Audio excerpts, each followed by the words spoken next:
¿Estás listo para continuar aprendiendo sobre la historia del mundo?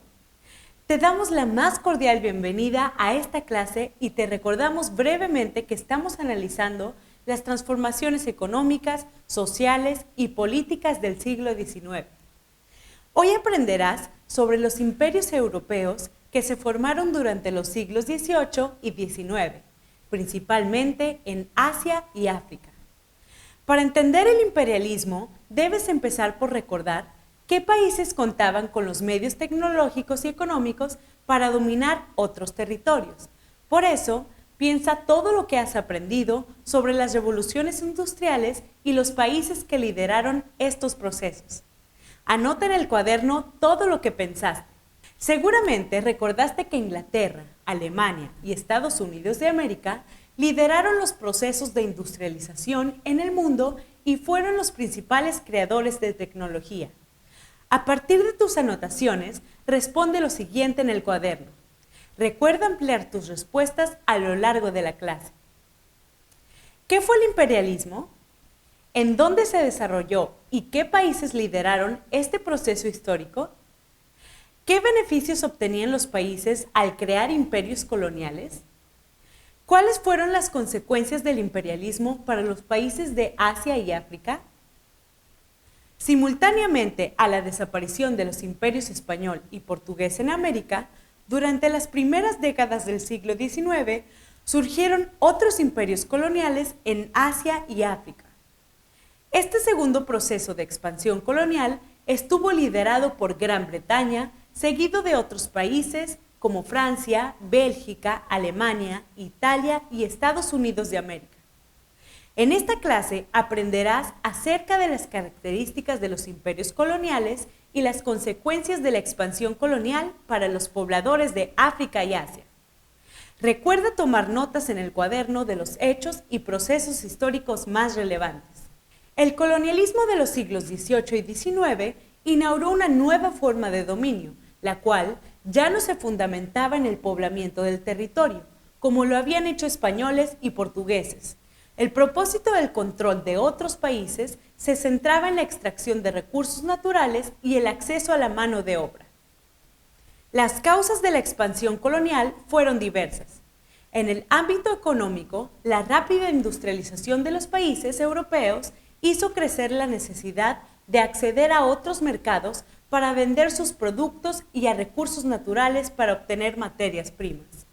Desde el punto de vista político, podían controlar zonas estratégicas para responder en caso de una guerra o ataque. Además, contar con un imperio otorgaba prestigio, pues permitía a los países europeos mostrar su riqueza y poderío.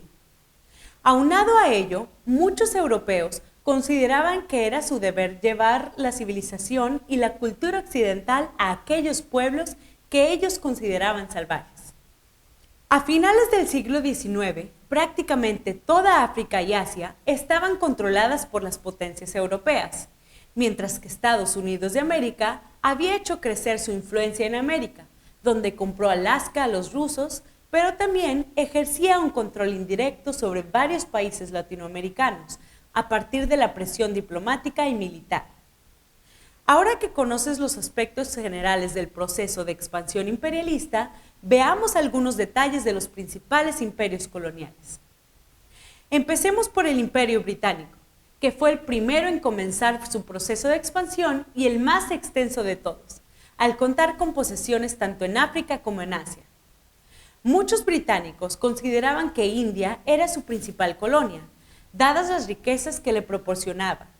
Los británicos tendieron a otorgar una cierta autonomía a algunas de sus posesiones coloniales. Sin embargo, cualquier intento de independencia fue aplastado militarmente.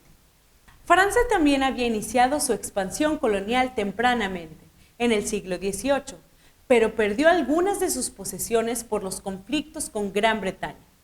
Sus posesiones se centraron sobre todo en el norte de África y en América. En conjunto, el Imperio francés llegó a ocupar 8% de la superficie terrestre. El Imperio alemán y el Reino de Bélgica se integraron tardíamente al proceso de expansión colonial, por lo que sus posibilidades de crear grandes imperios fueron limitadas. En el caso del Imperio Alemán, mantuvo algunos territorios en África que le permitieron acceder a recursos escasos en su territorio, en especial algunos cultivos tropicales.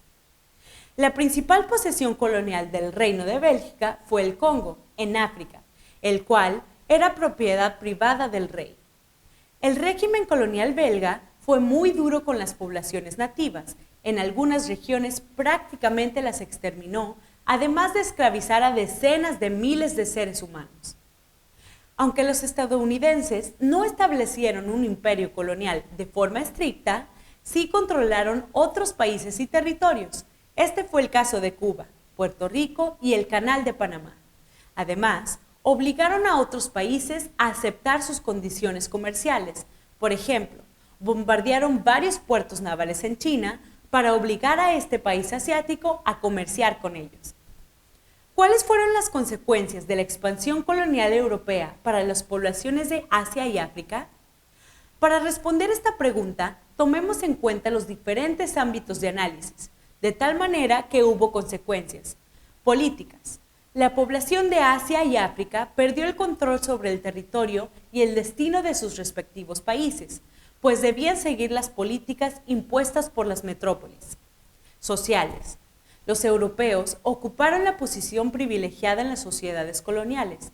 Algunas élites aborígenes conservaron algunos beneficios a cambio de servir a los nuevos amos. En algunos casos, el dominio colonial dio lugar a la discriminación y al racismo. Económicas. Puesto que las colonias estaban para servir a sus imperios, la economía de Asia y África se centró en la producción de materias primas que se enviaban a Europa, colocando en segundo lugar el cultivo de alimentos para la población nativa. Culturales. Los europeos impusieron su cultura a los pueblos nativos, por ejemplo, el idioma, las costumbres y la forma de vestir. Ahora que sabes cómo eran los imperios coloniales, los territorios que abarcaron, así como las causas y consecuencias de su creación, ha llegado el momento de que organices tus apuntes para aplicar lo aprendido. En el cuaderno, traza un organizador gráfico como el que se observa en el pizarrón y complétalo. Después, identifica algunas similitudes y diferencias entre los imperios coloniales. A partir de lo que aprendiste en esta clase sobre los imperios coloniales, responde lo siguiente. ¿Qué sabías sobre los imperios coloniales? ¿Cuáles fueron tus principales aprendizajes sobre este tema? ¿Qué palabras clave utilizarías para explicar el proceso de expansión colonial de los siglos XVIII y XIX? ¿Qué te pareció la clase de hoy? Esperamos que lo aprendido sobre los grandes imperios coloniales te sea de utilidad para comprender la historia del mundo. Gracias por tu presencia y esfuerzo. Hasta la siguiente clase.